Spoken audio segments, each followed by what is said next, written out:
এই যে নাও, দুধটা খেয়ে নাও। কি ব্যাপার, এই দুধ খাবেন না, বিষ আছে। আরে কাজের মেয়ে এসব কি বলতেছে? এই দুধের ভিতর বিষ আছে মানে? আচ্ছা তুমি একটা কাজ করো, ওই পাশের রুমে ব্যাগটা রাখানো আছে, ব্যাগটা নিয়ে আসো তো। আচ্ছা ঠিক আছে, আনতাছি। দুধের মধ্যে বিষ আছে মানে? এই পিচ্ছি, এদিকে আয়। এই পিচ্ছি, তুই এসব কি বলতেছিস? স্যার আমি যা বলতাছি সব সত্যি কথাই বলতাছি। স্যার আপনি এই দুধ খাবেন না, এই দুধে বিষ মিশানি আছে। এই কাজের মেয়ে, তুই এসব কি বলতেছিস? এই দুধের ভিতর বিষ আসবে কোথা থেকে? এই দুধ তো আমার স্ত্রী আমাকে খেতে দিছে, তুই এসব কি বলতেছিস? স্যার ম্যাডাম এই দুধে বিষ মিশাই দিছে, আমি নিজের চোখেই দেখছি। এই চুপ কর। তুই যেটা বলতেছিস সেটা কি একবারও চিন্তা ভাবনা করে বলতেছিস? এই পিচ্ছি শোন, তুই একদিন রাস্তায় পড়েছিলি, তোর থাকার মতো কোনো জায়গা ছিল না। এই ম্যাডামই কিন্তু তোকে রাস্তার থেকে এনে এই বাসায় ঠাই দিয়েছে, আর তুই কিনা সেই ম্যাডামের নামে উল্টাপাল্টা কথা বলতেছিস। আর শোন, তুই এখন যে উল্টাপাল্টা কথা বলতেছিস তার জন্য আমি তো কিন্তু শাস্তিও দিতে পারি, সেটা কি তুই জানিস?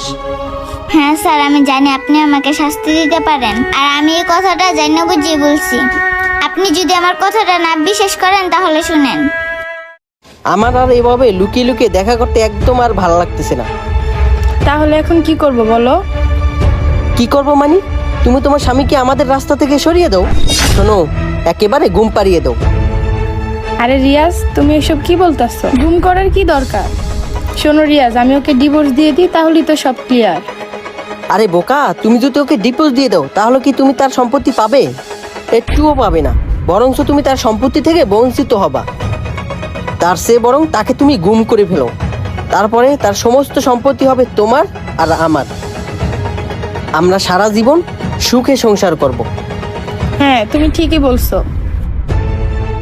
না, ম্যাডাম পরক্রিয়া করে স্যারকে মারার চেষ্টা করতেছে, এটা আমি কখনোই হতে দেব না। আমি স্যারকে আজকে সব বলে দেব।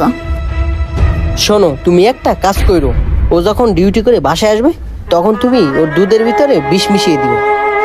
ও দুধ খেয়ে মরে যাবে, কেউ বুঝবেও না, জানবেও না। তারপরে দেখবা আমাদের পথের কাঁটা একবার ক্লিয়ার। ঠিক আছে, তুমি যা বলবা তাই হবে। ওকে ঠিক আছে, তাহলে কাল কি শুরু করে দাও। মানে আমার স্ত্রী অন্য কোনো ছেলের সাথে পরকীয়া করে? হ্যাঁ স্যার, ম্যাডাম পরক্রিয়া করে। আপনি যখন ডিউটিতে চলে যান তখন তাকে ফোন দিয়ে নিয়ে আসে, আর দুধের ভিতরে যে বিষ মিশিয়ে দিচ্ছে সেটা আমি নিজের চোখেই দেখছি। তারপরেও যদি স্যার আপনি আমার কথাটা বিশ্বাস না করেন, আপনি এই দুধটা না খেয়ে মরার মতন শুয়ে থাকেন, তাহলেই বুঝতে পারবেন।